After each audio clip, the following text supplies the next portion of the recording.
Uh, Ladies and gentlemen, welcome to the Mind Your Buffalo podcast. This is your host Ravikant, aka the Buffalo Intellectual. This week we've had like lots of very interesting news stories.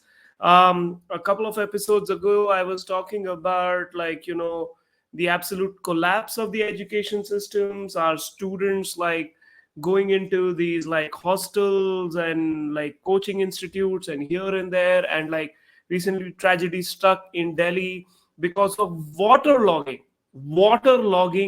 And some like a car went and some water went into the basement of this IAS coaching center library, and some young students unfortunately lost their life. And here's the funny thing about this is that like the Delhi police went and completely did Delhi police things, started botching up the investigation. Students are protesting, saying that they are trying to, you know, protect important people. At one point, I think the Delhi police went and filed a case against the car which was moving through a waterlogged street. It wasn't going fast or anything, but like it was just moving, and like in a waterlogged street, if a car is moving, there is like some like ripples, and those ripples are apparently what went over whatever barrier there was, and water flooded in. So they were like, no, no, this guy, they booked him on attempted murder. So that happened. And the I think the court recently, when it came up, like they pulled up the police and they said like, thank God you didn't challan the water, because you might as well do that. Like Delhi police, we don't know, they might exactly now put a FIR against the monsoons, the rains itself, and issue summons to the rains to come to the court. And when it rains on the court, they'll be like, yeah, the witness has arrived, or not witness, the person has arrived and whatever. So it's all kinds of absurdities which is going on. But this is not even what the main thing is. This is not even the biggest story coming out. The biggest story that is coming out, of course, is that our honorable lordships, you know honorable lordships of the Supreme Court. Like when I think of the Supreme Court, I think of really like in Plato's sense, like this like philosopher kings type of people, like these gentlemen and these ladies of the Supreme Court, these justices. My God, they're so well read, they're intellectuals, they're philosophers, they are TED talk givers. They know everything. They know everything from fencing to Bitcoin, from environment protection to cyber privacy. And they are experts on everything from the perfect way to fry a fish and cook dal makhni to like what should be the fast bowling strategy when India tours England. Our lordships, when I think of them, they inspire so much confidence in me that these guys know fucking everything. They know everything, and you better not judge them. You understand? Only they can judge you. Literally, their name is judge. Okay, they're judges, they're justices. They know everything, and you don't know anything. And if you question it, I hope to God like they put contempt of court on you, because the court can never be wrong. They're very talented people. How dare you say that? So what if all of them, most of them are like coming from like from the same few families? So what? It just means those families are really talented at raising really talented kids. We should learn parenting from them, because they are experts in parenting also. How else can you explain that the grandfather was also chief justice or like some major judge, and then the grandson and the uncles were also judges and lawyers, and then now like everybody, every generation, how are they producing so many chief justices and judges? Like it has to be merit. It has to be merit. I completely believe in this. We should learn parenting from them. They should teach us. I'm not married, I don't have a kid, but if I did, I would have gone to our lordships and would have said, our lordships, your honor, please write a book. Please write a book, or I would call them for a TED talk. Tell us what fantastic parenting skills you have. And I would drag my parents, my father and my mother.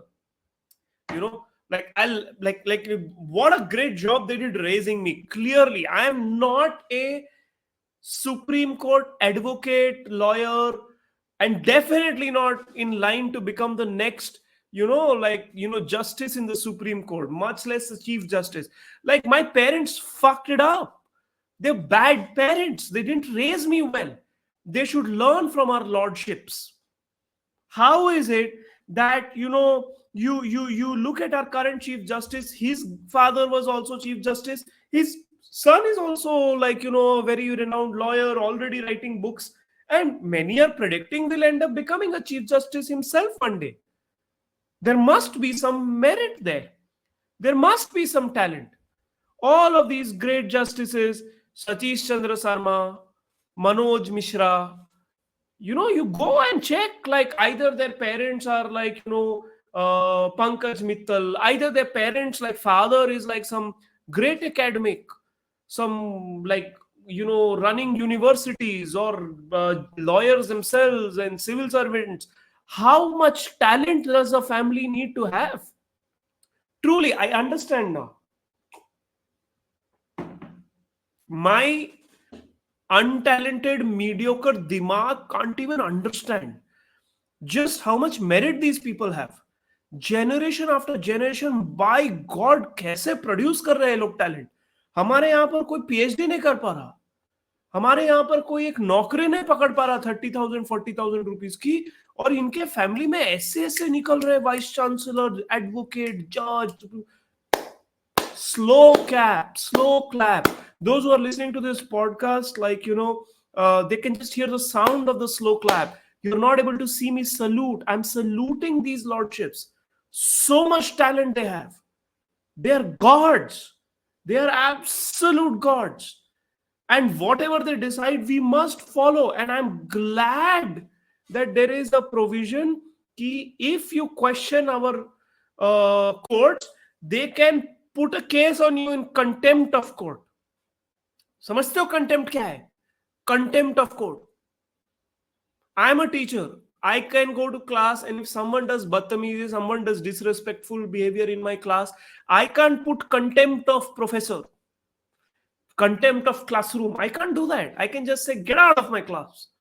Which, by the way, I don't do. Somebody recently asked me if I've ever, like, thrown somebody. They asked me, when was the last time you threw somebody out of your class?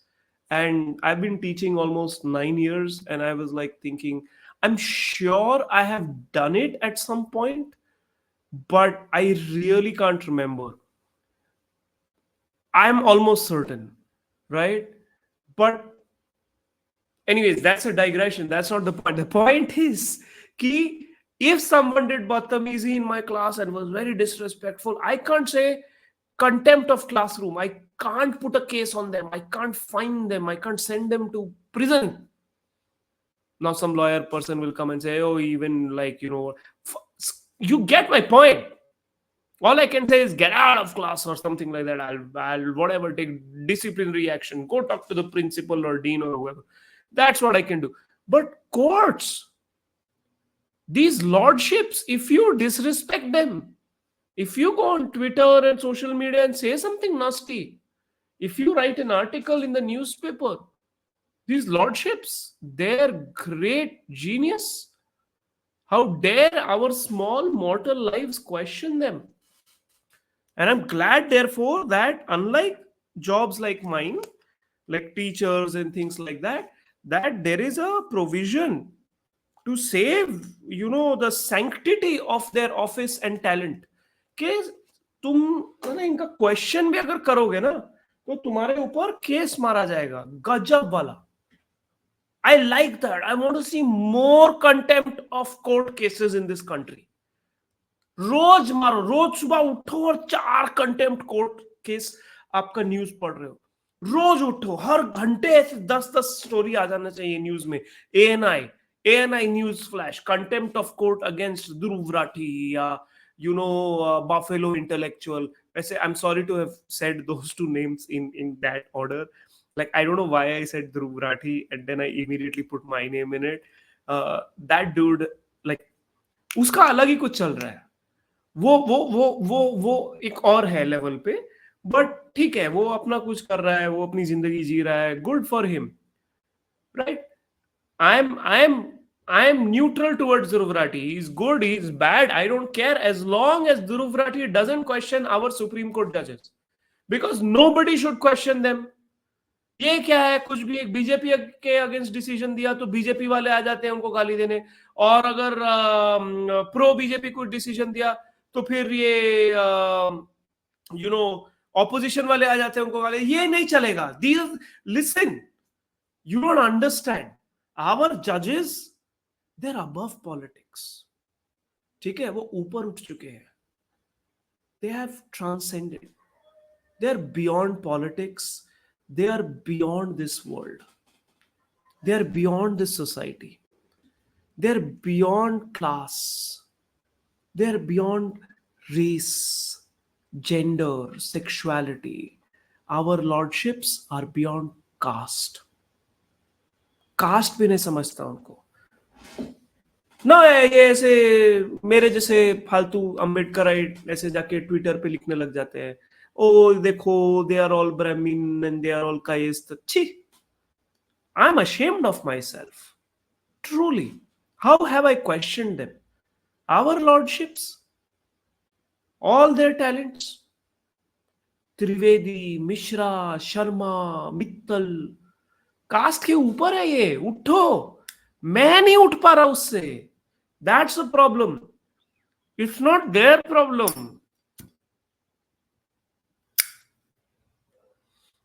it's not their problem, it's my problem. I am not as talented, I can't think beyond caste, but our lordships, our judges, our great Supreme Court judiciary, advocates, ये सब इसके ऊपर है भाई, इसके ऊपर है। रोज रोज मत लेके आओ Chandrachud is like this and this one is like that, ये सब मत करो, रोज मत बोलो। So what if Justice Bela Trivedi said that she gave judgment in favor of EWS quota and said that SC/ST reservation के ऊपर उसने controversial statement दिया था? So what? She's not Trivedi. Her name is not Justice. उनका नाम क्या है? Justice Bela Trivedi. तुम त्रिवेदी पे फोकस कर रहे हो, मैं त्रिवेदी पे फोकस कर रहा हूं। This is my small mind. I'm only focusing on the Trivedi. What I should be focusing on is justice. वो justice है, उनके नाम में ही justice है। समझ रहे हो? नहीं समझ रहे तुम? नहीं समझ रहे? You're not getting. These guys, they are beyond their case also. वो इतना ऊपर उठ चुके हैं, they are above politics, they are above society, they are about class and income, they're above prejudice, above gender, sexuality, above caste, they're above their case also. आप case कुछ लेके जाओगे, वो जजमेंट कुछ और देगा। It's because you have to understand these group of people, we should be grateful they step out of their homes, कि वो घर से बाहर निकल रहे हैं, they're coming out of their homes and they're opening their mouth and their words are being put into writing and they're coming out in judgments and we see those words. We should be grateful. Why are we limiting them to the case at hand? They should be allowed to speak on anything. You go to them about a case on electoral bond, and if they start talking about the SpaceX program and the colonization of Mars, be grateful. Be fucking grateful that you're getting so much wisdom. मत पूछो कि ये तो case ही नहीं था. Why is your honor talking about growing organic potatoes on Mars? I am filing a case about electoral bonds and political corruption in India on earth? Why are you talking about growing potatoes on Mars? Don't ask these questions. Be grateful that these lordships with their black coats, like a halo, like a glow, they have descended upon us. जब ये चलते हैं ना from the corridors of the Supreme Court, like truly you should tear up. आंसू आने चाहिए आपके आंखों से, आंसू. Like look at these, like what legends. They're not human beings, they've transcended humanness also. Gender, sexuality, caste, class to छोड़ो, case छोड़ो. They have gone beyond their humanness also. They're just legends now. The matter at hand, broadly speaking, was a simple case where, like, a 7-judge bench was supposed to figure out if the SC/ST quota which is there, can subcategories be allowed for that, and if states can uh, decide what that subcategorization is. To my understanding, and I'm of course, like I've already said, not as talented a mind as any of these guys, I think that was the basically the crux of the matter. Now, broadly speaking, we have to think about what this subquota is. And within, like, there are two broad camps. Like, one camp is very pro it, who was fighting for it within the SC/ST community also. And it seems that a larger, very well organized group is saying that this is not a good thing, subcategorizing. Personally, I lean a little bit more on the idea, not a little bit, I lean on the idea that subcategorizing SC/ST quota is not a good thing, though I understand why communities, SC/ST communities, want, some of them want the subcategorization. Let me explain in a reasonable way as I can. Unlike what most Savarnas understand, scheduled caste, scheduled tribe, OBC, denotified tribe, NTSNT, which is nomadic tribe, semi-nomadic tribe, these are all administrative categorizations, which means that the government, the state has created like some way of making sense of entire communities which they encounter in society.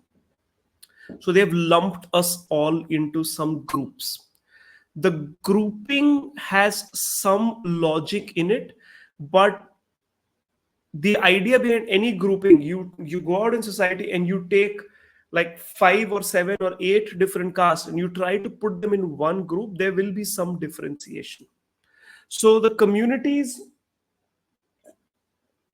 which are labeled as scheduled caste, there are like hundreds of communities which have all been labeled scheduled caste. There are hundreds of communities who have been labeled scheduled tribe. There are thousands of these communities which have been called backward castes or other backward classes or whatever you want to call it. Now, the thing is, you have said that, okay, we will give the scheduled castes, all the hundreds of communities, let's say, we will give them, to uplift them, a scheduled caste quota. Now, there are hundreds of communities. Not all of them are equally well organized, which is quite possible. If a community like, the Valmikis, or what were called erstwhile Bhangis, they're like very low on the ladder, in the sense, even among comparable to other scheduled castes, they're like very low.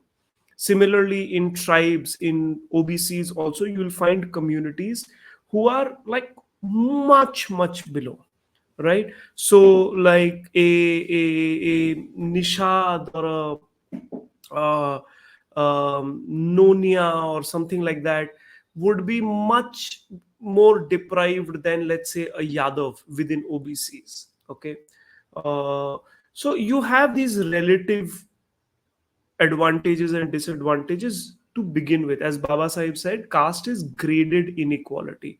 So even within SC, within ST, within OBC, there is graded inequality. This is not news. Okay, this is not a discovery. What's fascinating is I've been on Twitter and others, like some, like Savarnas will suddenly wake up. Array, within these communities there is also, हाँ तुम्हारे में भी है. Go to Brahmin communities, go to Banya communities, go to Kayas community, तुम लोग में भी है, तुम्हारे अंदर में भी बहुत है. That I am like a Chaturvedi Brahman, or I am a Dadich Brahman, I am a Kashyap Brahman, and like who can marry whom, who thinks they are above whom, like तुम्हारे अंदर भी है. This is very clearly indoctrinated. The Brahman thinks, Brahman core conservative families think that they are above the Banyas. The Banyas have their own like different little hierarchies. Brahman Kayast conflict is always there. Who thinks who's that? The only thing is, when it comes to making public policy, all of these differences are forgotten. Then the Brahman, the Kayast, the Thakur, the Kshatriya, the Khatri, the Banya, the Jain Banya, all of them will come together and operate in a cohesive way, because there is an understanding that we are all like, firstly a minority, and secondly we are privileged in a relative way within the caste hierarchy, within the varna system, within the caste system.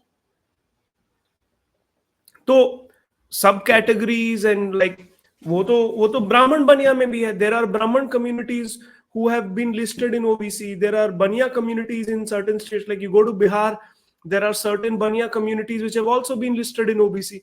तो जाके आप पूछो फिर अंबानी से, ये जो creamy creamy layer की बात होती रहती है, जिसपे I will come to it in a bit.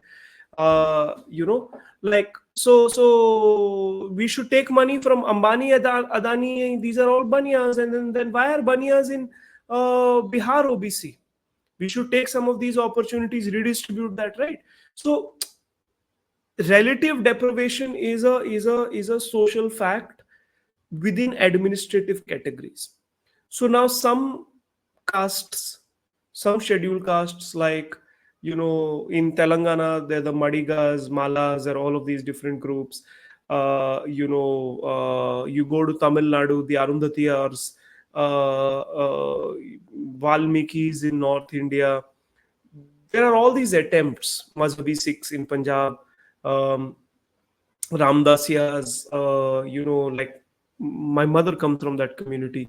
Like you look at a lot of these, there is this idea that, okay, even though these reservations exist, our community is not able to get the benefit out of it. Like among scheduled tribe, if you go to Rajasthan, for instance, most of, like, I don't have the exact data because it does not exist. That's the other thing, because it doesn't exist. But here's the thing, like, in Rajasthan, a lot of the ST reservations are, like, taken over by the Meenas. Like Meena community is able to, like, make use of the ST reservation much more than the other ST communities within the region. And the point that I'm trying to make here is that it is because of many reasons. Like maybe the Minas are better structurally organized, maybe they are, they were better able as a community to understand the relevance of education, so they were able to create a pathway for their youth, their children, to move down and eventually take affirmative action, move forward. The other ST groups, not so successful. This happens. OBCs, there's a huge disparity between the levels at which, let's say, the Yadavs or the the Jats or some of these communities. Jats, by the way, are not OBC to begin with. It's not my opinion. It's the National Commission of Backward Classes, which has said that we don't find the Jats backward, but because there is political compulsions in 6 North Indian states, this issue keeps coming up. So we're including them. I think this was a 2014 report, if I'm not wrong. And so you have all this. See, that's the thing with administrative categorization. It's a categorization, so you can change it. Although there are checks and balances, it can't be so haphazardly done.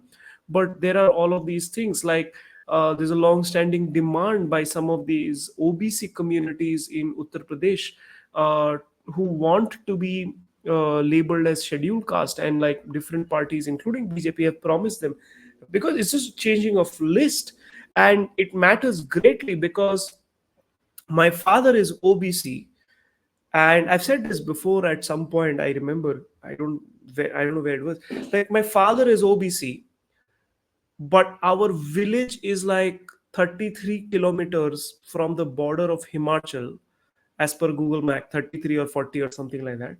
In Himachal, we are scheduled tribe. Now, here's the interesting thing: the state of Himachal Pradesh is younger than my father because he was born in 1952. The state of Himachal Pradesh was created after that.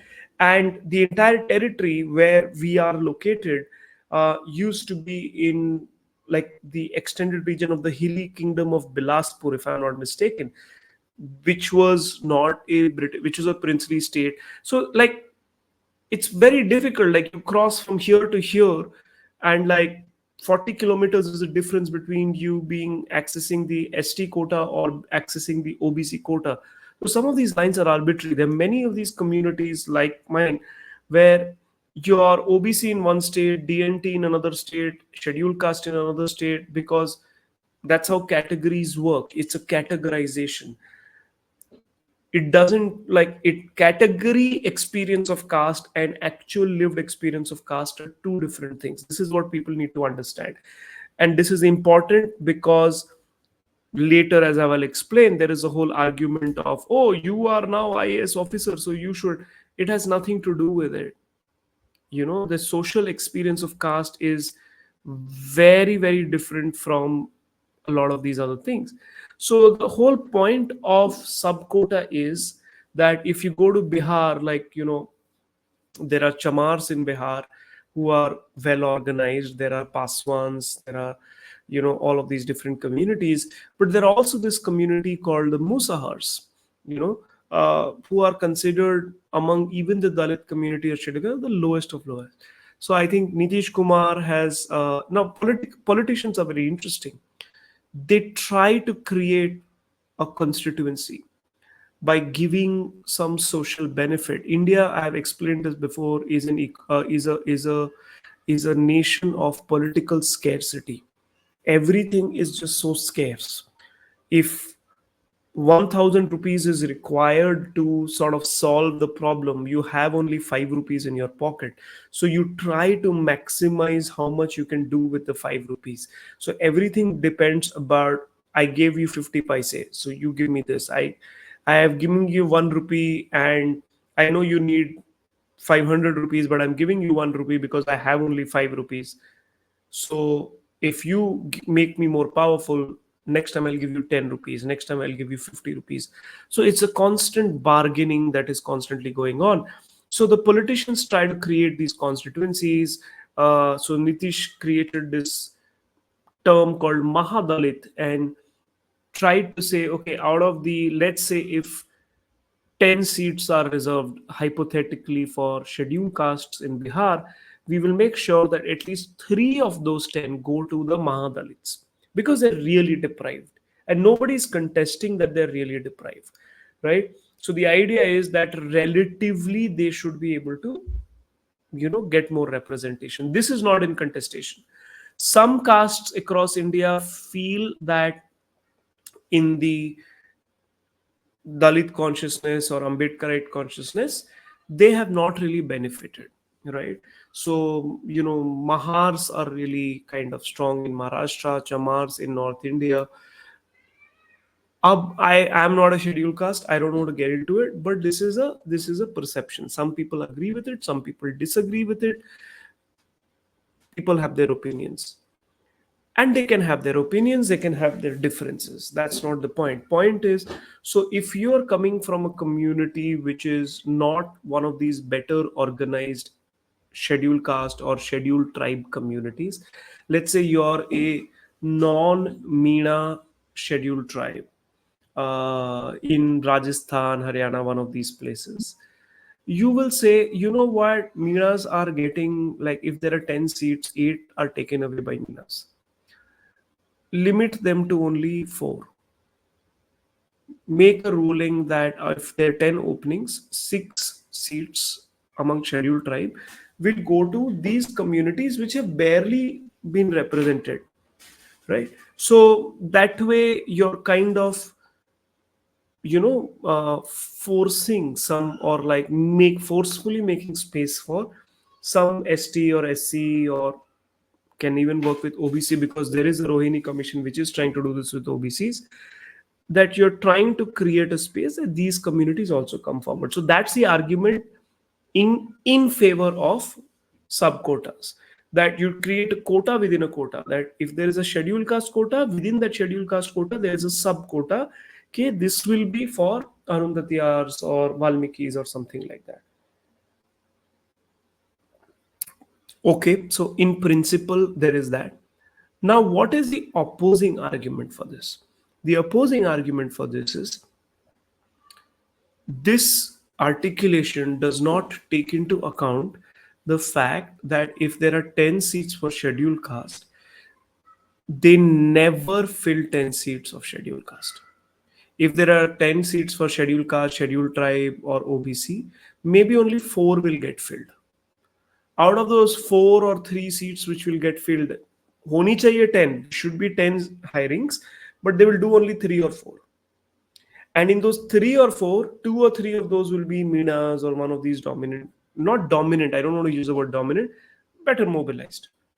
So the argument against it is that, look, you can't say that SC, ST benefits have been cornered by some of these communities because you've actually not implemented it only properly. This argument would have happened is, remember, like if there are 10 seats and 8 are taken away by one particular caste, then you can say, but you never did 10 seats. Out of 10, you only hired like 4 or 3. And this is the pattern, not since today, for decades, across every sector, across every level, in admissions, in hiring, in class 1 officer to class 4 officer, at every level, this has been the reality. So then the question arises, because we always have to be suspicious, of what the policy intent is, right? If your idea of the policy is that I want to benefit those sections of society who are really not getting the policy benefit, तो आप hire, no, like if you said 10 hirings you'll make, first make those hirings, do an audit of why those communities are not able to come forward, what is their economic, social, cultural precarity, create specific policies, micro customize those things. There are many ways you can identify, like, it has to be a data driven approach, but you don't want the data driven approach. Caste census tum hone nahi de rahe. You're not letting us have the caste census. You're not letting us get that granular data from which we can tell in which state, which SC, ST, OBC, which community is actually, like, has how much wealth and is not able to come forward. Like, what's the data? What's the opening? What's the gap? And if there are gaps, why are you not hiring? So you're not really implementing these things properly. So if you're not implementing these things properly, right, and then you jump straight to the idea that, oh, we should do subcategorization, that creates a little bit of suspicion. Because on the other side of it is, one of the fantastic stories to have emerged in the Indian Republic in the last 10-15 years has been the rise of the SC ST organizing and mobilizing. This anti-caste idea, for since the 1990s, the Savarna liberal and all of these people, they've been constantly trying to say that caste is a thing of the past. After the death of Kanchiram Sahib and Mayawati ji losing the UP election, they've all kind of moved on from it. They've all been constantly saying, that Prashant Kishore type people who keep coming and saying that, you can't keep going back to this mandal politics. Mandal politics is 90s politics. Reservation politics is over. Now it's just about Modi and Hindu and Muslim and all of those things. Modi is important, Hindu Muslim communal politics is obviously important, but this election result and many state elections before this have shown very clearly that caste is not over as a political issue. If anything, it is stronger than ever. The Savarna intelligentsia, the liberals, the English speaking guys, maybe not intelligent or clued in or whatever to get it, but the politicians understand it. The judiciary, like I said, they're very talented. Somewhere these discussions happen. So then there is a question: ki, are you really interested in bringing these communities who are, despite the reservation SCST, not still able to come as forward? Are you really interested in bringing them up? Because there's no contestation that should happen. Of course that should happen. Are you really interested in doing that, or are you using the subcategorization to create a intra SC intra ST like fracture? Because the moment you allow this, what will start happening is, let's say, uh,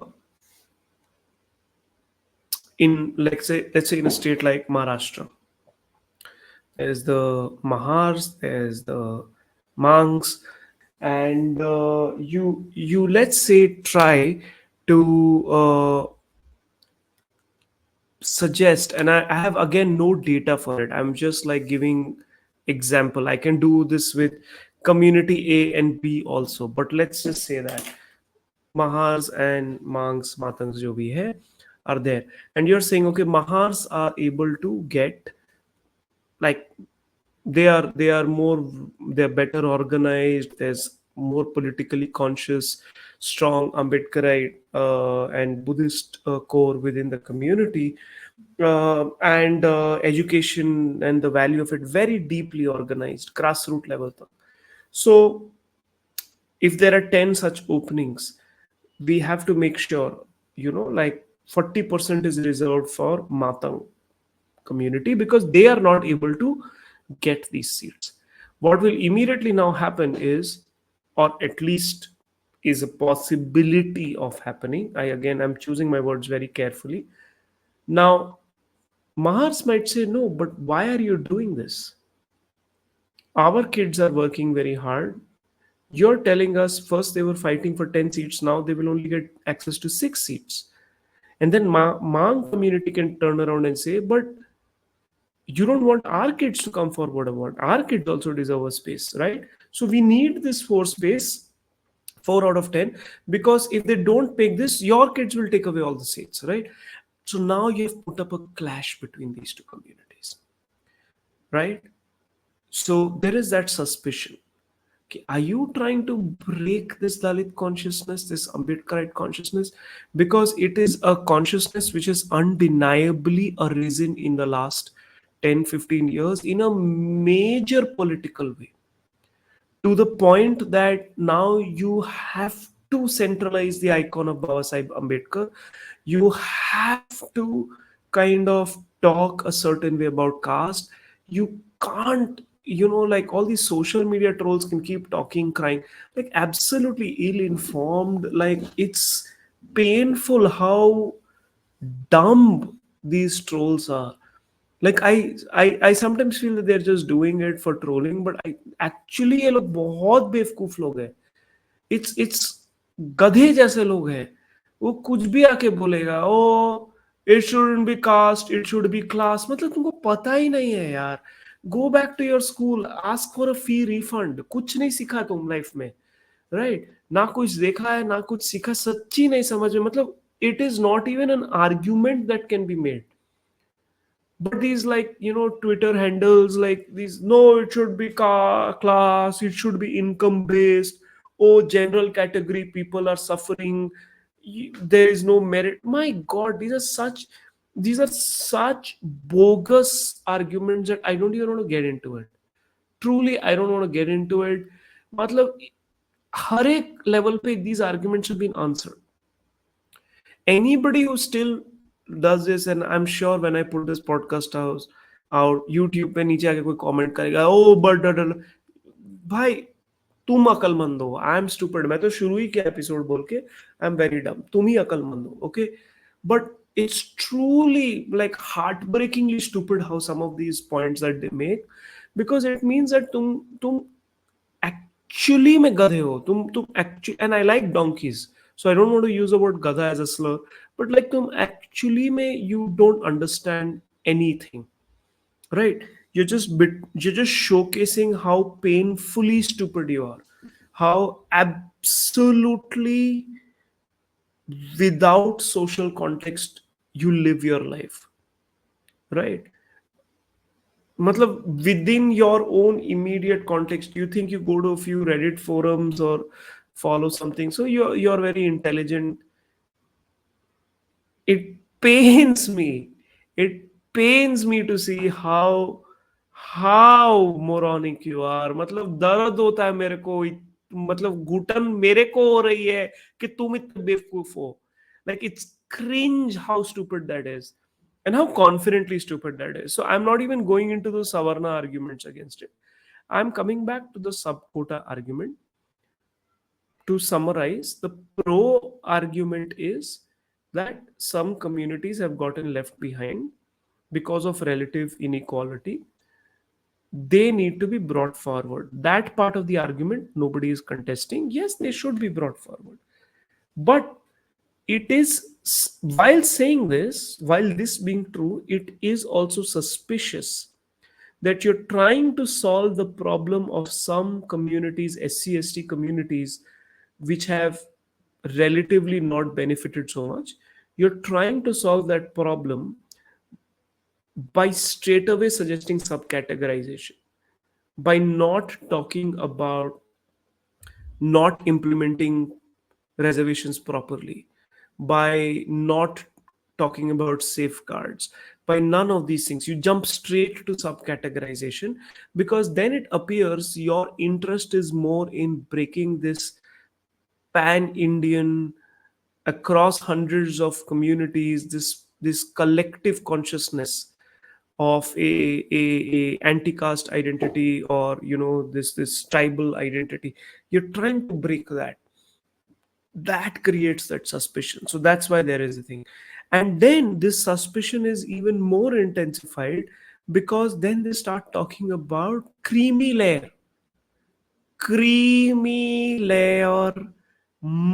makhandar caste, which is like the bizarrest thing I've ever heard. We are human beings, we are not dairy products. That's something that honorable judges don't understand. I apologize. I don't understand their wisdom. They get it. They are obviously, they are above all of this. Against, like, judgment, the case was not even about it. Case was about subcategorization होनी चाहिए कि नहीं होनी चाहिए. नहीं हो सकती है कि नहीं हो सकती है सब कैटेगराइजेशन, और स्टेट्स डिसाइड कर सकते हैं कि नहीं. इस पे जस्टिस गवाई comes and starts talking about creamy layer. Justice Gawai is himself from scheduled caste community. He himself he's one of the very few people from the community who have managed to reach at that level.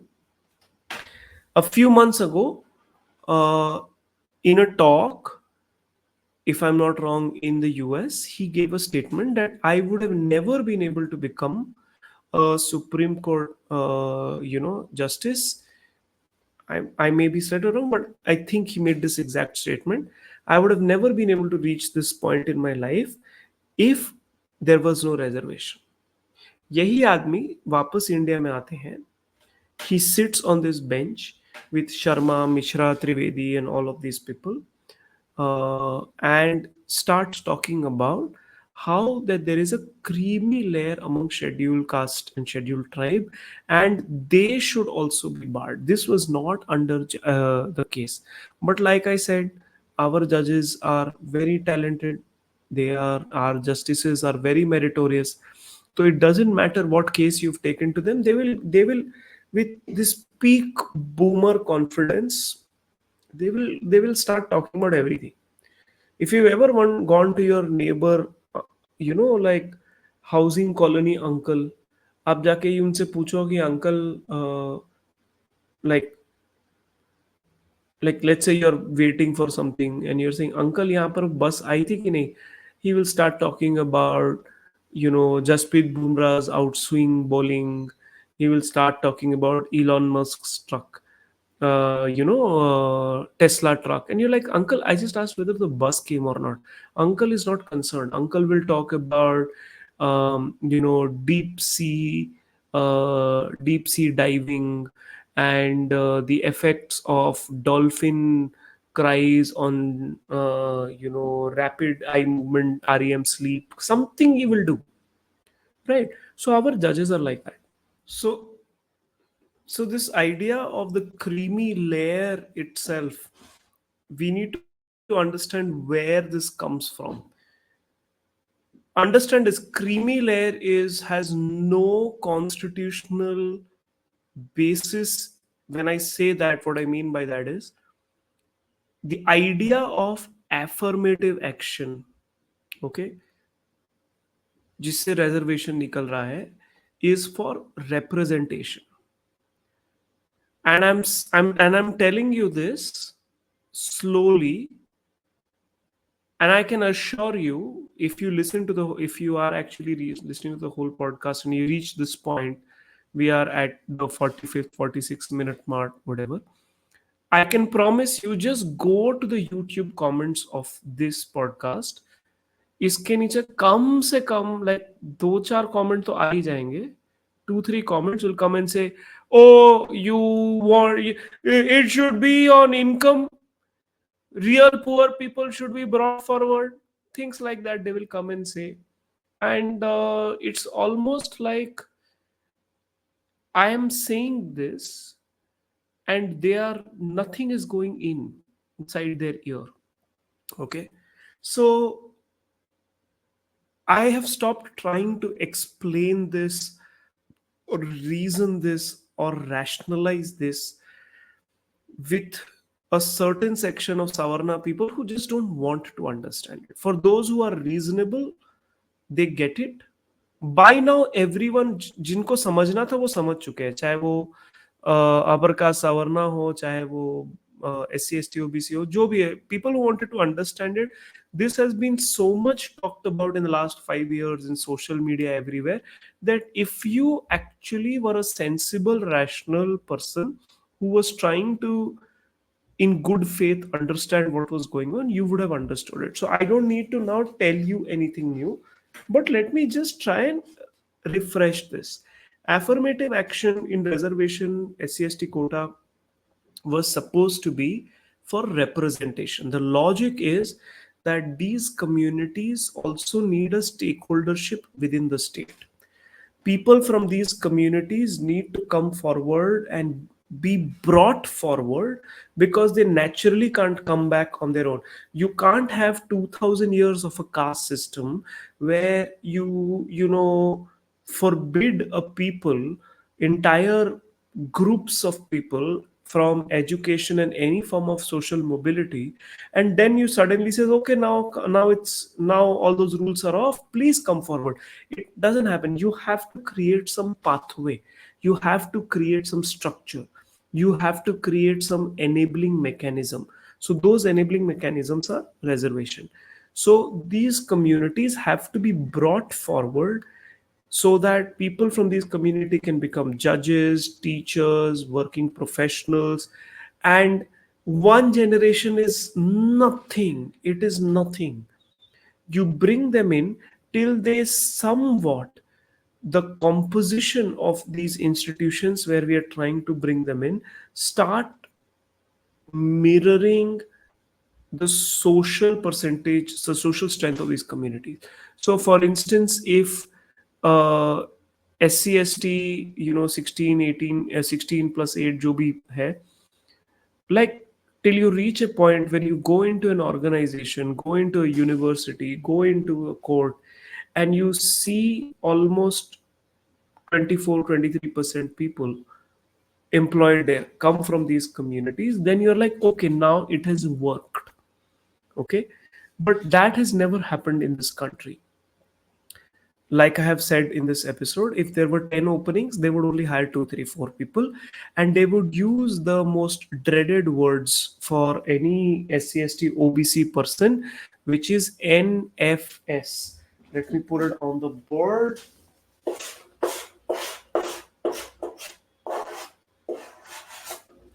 NFS. So what is NFS? NFS stands for not found suitable. So what they will say is, okay, we want to hire a SC person or an ST person, or give admission to a ST person, SC person, whatever, or OBC person. But of all the people who applied, we found none of them suitable. Not found suitable. It is what happens is, if there is a vacancy which is to be filled by a SC person according to the quota, SC/ST OBC person, you interview everybody, then you say, no, no, they are all not suitable. Like, we can't lower the standards of the position, no. So they are just not that. Some criteria you will bring and say, no, no, इनका कुछ था, ये था, उनकी नाक टेढ़ी थी, they were not making eye contact while talking, their body posture was confusing, they spoke English with an accent, they were wearing red color or something, I don't know what it was. So they will say not found suitable. They will say that we interviewed 10 people, none of them were found suitable. Then next year they will do it again. Again, they will interview 15, 17 people. They'll say none of them were found suitable. After 3-4 years, when you don't find any candidate for that position can be now filled, because that position can't indefinitely be left vacant. You have to run the institution, you have to run the university, court, offices, whatever it is. So after 3 tries, if you still don't find anyone suitable, then you can hire from the general quota. So in many institutions, they have purposely done this, where meritorious candidates from these SC/ST OBC community come and they say none of them are found suitable, and you do this NFS, NFS, NFS, so that eventually you can again hire only the general caste people. This has been happening. So I think Chandrasekhar Azad made that very interesting point where he said, on one side you're saying that there is a creamy layer that has formed within SC/ST communities. On the other hand, everywhere we are applying for jobs, they're saying we are not found suitable, not found suitable. So figure out, decide karo. If we are creamy layer, if a creamy layer has arrived, then they should be able to, they are suitable, no? That's the whole point. They are so they are so uplifted, that they are so privileged. Some SC/ST people are so privileged that they don't need reservation, in which case they should be able to get the jobs that they are applying to. Jobs तो नहीं दे रहे हो, क्योंकि जब apply कर रहे हो तो आप बोल रहे हो NFS. So that was a very excellent point made by Chandrasekhar Azad. He said that this doesn't make sense, and Mayawati and Prakash Ambedkar, everybody has come out and said that this kind of subcategorization, especially creamy layer, is a very problematic thing. Even Tol Tirumavalavan in Tamil Nadu, I think he sort of supports the subcategorization because he's from that logic that I explained, that he understands some SC communities have gotten lagged behind. So he welcomes that element of it. But even he makes a point that no, creamy layer, that economic element is not here. Right. So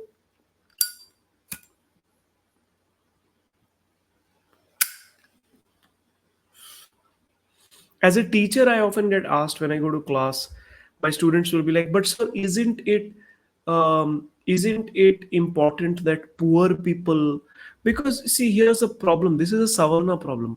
Savarnas just don't understand what caste deprivation is. They only understand deprivation as lachari, as weakness, as vulnerability, operationalized as poverty. So in their head, only the poverty stricken person should be given upliftment. But what is the caste of that poverty stricken person? गरीब की भी जात होती है, right? The poor also have a caste.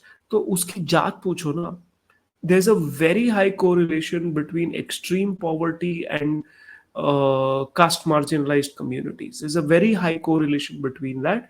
It can't really be taken to, like, its logical conclusion, because one, their academia is being captured by Savarnas since day one, so they don't do a lot of this kind of work. It's, I would say, some Savarnas have started doing it, but by and large, broadly, academia doesn't do this work, and data is not really there, right? So जहां पर भी कोई थोड़ा data है, it's very clear that there is a high level of correlation between extreme poverty and caste marginalized groups. And if that is the case, then this whole idea that poor people should be brought forward, then that, by that logic, you have to bring SC, ST, OBC people only forward. So then there is no contradiction. EWS quota ये लोग लेके आए हैं, economically weaker section. But immediately they made the argument, EWS cannot be SC, ST, OBC because they have a separate quota. So basically, EWS is a quota for poor upper caste. So upper caste, anyways, out of 100% is getting 50% quota. They are about 10-12% of the population, but they're anyways getting 50%, which they can claim on, right? But they have a problem with, why is there so much quota? You're 10% of the population. 50% is there for the open field, right? And out of that 50%, over and above that, now there is EWS quota. वो भी तुम ले रहे हो. So how is this happening? This is happening because the policy makers, the courts, like, they're all very upper caste institutions. They're all very Savarna institutions, which is why this kind of a subcategorization, and suddenly out of turn, the people start talking about creamy layer, create suspicion. Creamy layer, I have said this before, I will say this again, was a great disaster which was wrought upon the OBCs. OBCs have been totally kind of like given a very bad deal in the Indian nation. OBCs are thousands of castes, right? And actually, one categorization is not enough for us. OBC is like an others folder. I often make that point. Like, what you couldn't put in SC and ST, you just put everybody in. So there are communities with land ownership, and and there are communities which have practically some DNT communities, and Banjara, like wandering nomadic community, are also OBC in some states, right? There's a great range of diversity in what is OBC. When you put all of these people together, it's a great injustice, because those OBC communities which have land, which have settled, which have some mobilizing power, will end up like in a much better position to claim the OBC benefits than some of these really marginalized communities. Like within my father's community itself, like my father is a Gujjar, and if you go to Gujars in the NCR region, Delhi NCR region, some parts of Western Saharanpur, and some parts of Alwar and Bharatpur region in Rajasthan, you'll be like, wow, these guys are doing pretty well for themselves. Like, many of them benefited from land acquisition. Like, they got great prices for their lands. They're like, zameen sasti mein bech ke, like, not sasti, zameen government ne kharidi, they got like huge amount. Like Gurgaon has been built on a lot of these land. Noida, for instance, has been built on a lot of Gujjar villages. So they're like, grazing lands and agricultural lands got acquired, and they made a lot of money. So like, within a generation ki kotiya, Fortuner वगैरह सब आ गए. They're doing pretty well. They're goons there. In many of those cases they are actually local, like, bodybuilder type, ऐसे. But you just walk, you just go about 200 300 kilometers away from that, go into Uttarakhand, go into Himachal Pradesh, go into state of or the union territories of Jammu and Kashmir, or state, whatever you want to call it. Gujars are nomadic. In parts of Punjab, except some pockets, we are a minority, and it's a Jat ruled state. In Haryana, like, you're pushed around. So even within my community, there's great variation of really powerful clans and not so powerful clans, and that is there in other communities also. Regional differentiation is there, right? So this idea that there's something called a creamy layer, ये मैं बता दूं, even the ones who have wealth, right? Even forget Gujars, yeah. Like, community is much more powerful than us. Than like the Yadavs and the Jats and the Reddys and the Velamas and the Kirubas, and the Maratha and the Kunbi, Patidar. Even like these communities also go. They are like proper powerful. They have powerful political parties. They have great leaders. Many of these castes have chief ministers, and some even have prime ministers. Chaudhry Charan Singh among Jats, for instance, was briefly Prime Minister of India. Is a very powerful national level leader. Deve Gowda and all of these people. Even in these castes, you go and see, with all the wealth and power and state level power and national level power, and you go and see how they are being treated by you know the conservative Brahman Savarna lobby. See how they're treated. When Deve Gowda was prime minister, see how the English media was treating him, right? See what they were writing about him. They were making fun of him. Lalu Yadav, when how the English liberal media made fun of Lalu Yadav, Rabdi Devi, Behenji Mayawati, and even, like, I don't like them very much, but even people like Mulayam Singh Yadav, see how the media was writing about it. This is open secret now. So the point that even though you economically and politically become powerful, caste system can't be mobilized like that. A state like Tamil Nadu is a very great example of this. You go there, Perierist movement has been happening there almost 90 years now. The DMK party, the ADMK, this is a it's like a political successful mobilization of this anti Brahmins have not been the ruling class politically speaking in Tamil Nadu now for half a century at least. They can't be in that position. They are not that influential because, like, it's the politics of Tamil Nadu plays out differently. But you go into the space of culture and the arts and those kind of things. I institutions like IIT Madras, even, like, there are forts of Brahmanism, then it doesn't matter anyways. And that's the thing, like, many of these powerful OBC castes, they don't realize this. You can be a CM भाई, but तुम्हारा actually में कोई हैसियत नहीं है within the caste system, and this has been there constantly. So this whole creamy layer nonsense is such a bizarre thing for me. This was tried out on OBCs first, and it is honestly shocking for me that in 30 years, no major OBC leader has spoken out against it. And the only, I'm cynical enough to say this, the only reason they haven't is because the only powerful political OBC leaders are from the communities who are benefiting from this. Like Rohini Commission, they kind of like gave this teaser that I think 40 castes out of 2000 or 3000 have 40 OBC castes have got about 90% of all OBC reservations. right?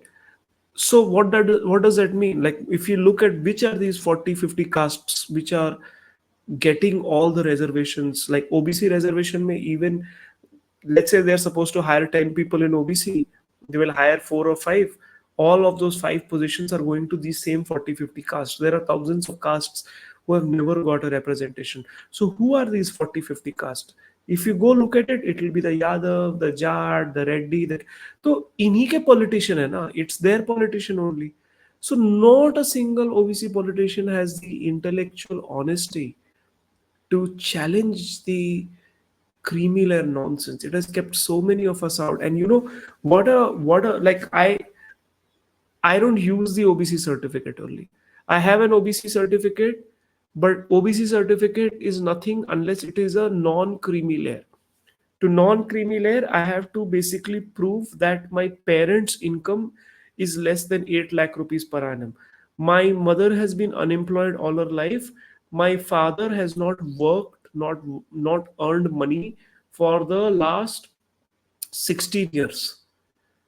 But he can make money next year, right? हो सकता है, technically it's possible. Although, like, knowing my father, he's not gonna do shit. But like, technically possible. He hasn't earned money for 15 years, but maybe next year he will earn 10 lakh rupees. So next year उस पे मक्खन आ जाएगा, वो creamy बन जाएंगे. He will become utterly butterly delicious, एकदम creamy बन जाएंगे, right? So every year I have to go and make a case. I have to prove my own backwardness. I have to go and submit documents. There's a complicated bureaucracy which is never clear. My father has, his ethnic origin in Punjab. His birth certificate is in Punjab. He stays in Calcutta. I work in Telangana. So now where do I go? What do I go? I stay in Telangana in a house. Is घर का rent agreement नहीं दिया है. In India, like, most landlords, they don't want to go into this janjat jamela of, like, complication of giving a rent agreement. First I have to get a rent agreement, then I have to get like a Aadhaar card address updated, then I will take my father's income statement document, whatever, IT return. So he has to file an IT return. This old man can't remember to take his medicines. He has to file his IT returns. I don't even talk to him because, like, our communication broke down half a decade ago. Somehow I have to get those documents from him, then I have to go to the local tehsildar. He will Ideally he should be able to do it, but he will not do it. Then I have to go to the state capital, then they might. So easiest way is I go back to Punjab. So I have to take 15 days leave, go to Punjab, go to the local tehsildar, bring my uncle and whoever is still in the village, and then try to get it mobilized. And I have to do it every year, because next year my father might earn money, right? So then I'm not creamy layer. This is the level of surreal absurdity which is policy. क्या 30 years में policy maker, supreme court judge, ये जो मैंने अब मेरे मुंह से गाली निकलेगी, I'm sorry, these fucking, like, absolute monsters, who are sitting in these spaces, these top journalists, editors, these fucking university professors, these, like, politicians. क्या इनमें से किसी को नहीं मालूम है कि this is the system? In 30 years nobody, like, क्या सब इतने इतने बेवकूफ हैं? क्या सब इतने absolutely clueless है कि they don't know this is going on? This is why I'm cynical. They know this is going on. This is dysfunctional by design. And when you extend this to SC/ST, and when you say कि नहीं अब SC/ST में भी creamy layer लेके आओ, which means you want to extend this disaster to even the SC/ST. SC/ST का तो constitutional mandate है. OBC के लिए Baba Sahib Ambedkar, one of the reasons why he resigned from Nehru's cabinet, he made it a point. He said SC/ST का तो constitutional mandate है. You were supposed to set up a backward classes commission to do justice by them. You haven't done it, Nehru. And Nehru still didn't do it. Like, Kaka Kalekar commission was there. It was pointless.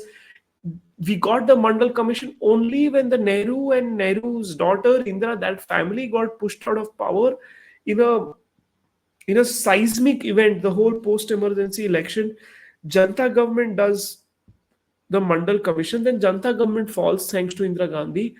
Again, she comes back and she puts the Mandal Commission report in cold storage. It will be another 10-12 years before there is a non-Congress government in New Delhi, and VP Singh does it. OBCs ka the quota itself is just is been completely like a football which has been kicked around. OBCs, like these thousands of caste, comprise like 54 to 55% of the India's population, possibly much more now. We don't know because there is no caste census.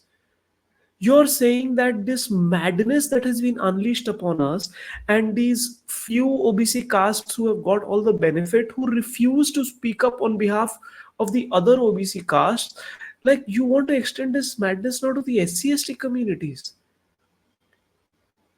This is just makes no sense. Now some people have said that, okay, look, the Justice Mittal and Justice Gawai have said, spoken out of turn. Now Justice Gawai, I was saying, he's SC. He's SC. Okay, I am not scheduled caste. I am not going to criticize Justice Gawai, but I will quote someone like Rahul Son Pimple, whom I really respect, and a lot of other, Ambedkarite people from scheduled caste community have said this, that in fact Kanchiram Sahib had first said it, that one of the first tools of Savarna control is they take a person from the community and they put that person forward, and then that person becomes the face, but the words are yours, Savarna words. So you take a person from the community, you put them, you co-opt them, you make a chamcha out of them. Chamcha Yug is the name of the book that Kanchiram Sahib wrote. And it's not a new technique or unique to caste. When the US has to, you know, unleash a amoral war, all of US's wars are amoral. They will send Colin Powell, a black man, or like Condoleezza Rice, to the UN and speak for the Iraq war. This is how they do that. Like, even with currently the Israel Palestine thing, won't be a white man facing the music. They do that all the time, and it's the same logic. So if you want critiques of Justice Gawai, go online. Many people from scheduled caste communities have written and spoken about it. I'm not going to add to it. It's out there, you listen to it, right? It's not my position to critique him. He's there. But the way the other judges reacted to what he said, it almost seemed like it was their words he was talking. The way someone like, Justice Mittal, he's saying, giving statements like Bhagavad Gita said there is no caste, and by like this is where I go back to how I started the episode, where I said these guys are a different level. I am not talented enough to understand what Justice Mittal means, but he is Justice Mittal, तो कुछ होगा उनमें, because from my point of view it sounds like the most dumbest, stupidest, absolutely moronic boomer uncle WhatsApp. Like if I knew this kind of an uncle, मैं उनके हाथ से phone छीन ले लेता कि like you shouldn't be allowed to be the admin of a WhatsApp group. Forget being on the Supreme Court judge. But what do I know? I don't have talent or merit. My father and grandfather were not Supreme Court or whatever important judges and lawyers or whatever. उनके family में talent है भाई, हम में नहीं है, उनमें talent है. तो मित्तल का टैलेंट मेरे को नहीं समझता है. So I am stupid. This is my mistake. Please don't think that I'm criticizing him. I'm criticizing myself. I don't get it. Because from my point of view, it sounds like the most stupid thing. But I am a stupid person. He is a justice. होगा उनको talent यार.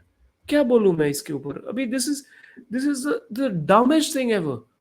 And then like these savarnas will come, oh, some elite dalits. Why should the son or daughter of an IAS Dalit officer get reservation. Do you know how many of those are there? पता भी है कोई data बेटा, मतलब तुम बिना, I like I said earlier, it's painful. कितने बेवकूफ स्टेटमेंट, हाउ डम, moronic, bubonically plagued, malaised, broken, like I'm trying very hard not to use swear words and galis.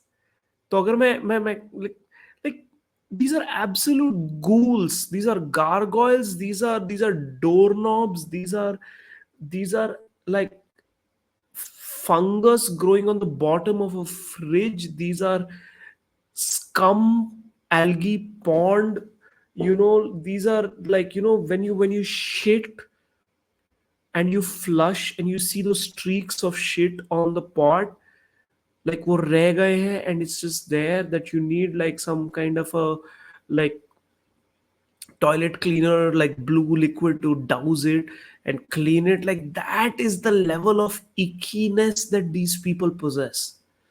जो मतलब बिना कुछ समझे, without understanding anything, no context, will still come and make these type of arguments about some rich Dalit or rich tribal. Like you have no idea what levels of absolute barbaric depravity exist in this society.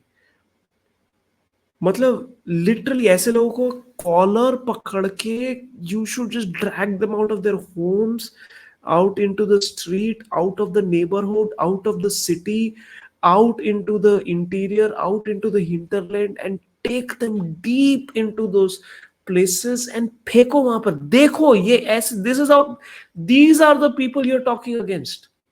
Do you have any fucking idea what you're saying? Do you have any idea what a absolutely morally dead, depraved, garbage society this is? 90% of this country, like 90% of families in this country don't earn 10,000 rupees. Everybody is poor, yaar. Everybody is poor. So just it boggles my mind, like, just weird. But फिर इस YouTube comment के नीचे भी आएगा, oh but it should be on caste, oh you don't get it. And my personal favorite are these, like people who will write comments like they're in an MUN. They'll be like, oh, this is like an ad hominem bad, okay, false, what is that thing, like, straw man argument, like this type of comment. My god, it I've never met a nice person who uses the words ad hominem and straw man argument casually in a sentence. ऐसा कोई अच्छा इंसान तो आज तक मिला नहीं है मेरा. But YouTube comments, Instagram comments, Twitter comments में ऐसे बहुत लोग मिल जाएंगे. Many people are like that. Anyways, that's what I have to say. Like this whole idea of subcategorization of caste, and this whole idea of creamy layer, this idea that some groups just rise to the top, they just rise to the top, they become creamy, they become utterly butterly delicious. The rest of us are not creamy. We are human beings, we are not dairy products.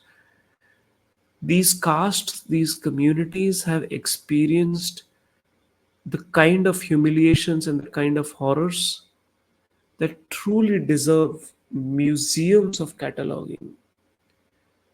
Please do them the dignity of not, like, when especially like creamy layer to already exists within OBC. ये तो OBC movement का, OBC movement, there's no OBC movement. मतलब some of these castes, these Yadavs, these Reddys and these Jats and these Patidars and Edavas, like these communities are not intellectually honest towards other thousands of castes who are in the OBC group. Straight up, I'm saying this. If anybody wants to get upset on OBC issue, I don't mind upsetting anyone. Straight बोल रहा हूँ मैं, right? तो OBC issue में creamy layer तो is a, मतलब I can't do anything about it. I can't even blame Savarnas because these powerful OBCs have only never said a word. They're very happy with it. Yadavs are happy, the Jats are happy, the Reddys are happy, the Patidars are happy. These 40, 50 castes who are getting all the benefits, they are happy. So OBC creamy layer, though I can't even say much. It is the biggest scam, biggest fraud, biggest democratic deception that has been done in front of our eyes. And by the way, the only people who consistently fought for OBC rights against the creamy layer nonsense is Ambedkarite SCs. Even more than OBCs, they were the ones who fought it. And in a cruel twist of fate, now our lordships are trying to import this disastrous model on SCs, on STs. Like I said, these communities, SCs and STs in India, have experienced horrors which cannot be truly understood or cataloged. The amount of intergenerational trauma or legacy or whatever, like it's not documentable. Any Savarna who comes and says, oh, like हो गया ना एक generation में, how many generation, like RSS chief is coming in saying reservations के बारे में at least 200 years तक don't say anything. You know, right wing RSS frothing at mouth uh, ideologues like Abhijit Iyer Mitra and that Anand Ranganathan, these people are also saying that reservations you can't touch because true cosmic level of injustice has been wrought upon some of these communities and SCs, STs, and some lower OBCs, denotified tribals. Like true cosmic levels of injustice have happened. So it angers me at a level that I can't express when Supreme Court judges, Sharmas and Mishras and Mittals and Trivedis and whatnots come out, glide through the corridors of the Supreme Court, wear their black coats, and boom their mouths and say these things where they have the gall, they have the audacity to talk about creamy layer for SCST. Matlab, please have the decency to not reduce these communities to dairy products. Please do that. And I'm saying all this again. I will say I'm not criticizing the judges. I'm just exposing my own mediocrity. मैं हूँ बेवकूफ, मेरे को समझ नहीं आता, मेरा बहुत छोटा दिमाग है, my brain is too small, my consciousness is too small. My grandfather was not a big lawyer or a vice chancellor or a or a running an education. My grandfather sold and made tea for 50 years in a shop, and he sat in a place which was shorter than my table right now. 48 years he worked there. One of three people stakeholders in a tea shop where he used to do the labor. Two of them did the labor. The third one, I think, was the finance. So he never came and did the work. So we are small people. My mother's side, my great grandfather was a chaparasi, was a sweeper, sanitation worker in the British railway system. So we are small people. That's who I descend from. People who made tea and who clean toilets and platforms. That's who I've descended from. So I don't have the merit. So I am allowed, please allow me to be angry at our judges, because they descend from people who come from, whose fathers and grandfathers and great grandfathers were lawyers and teachers and academics and whatnot. हमको क्या पता? This is the story of India. These great men and women, they make policy, they judge upon us, and we listen to them. सारे जहां से अच्छा हिंदुस्तान हमारा. Have a good day. Bye bye.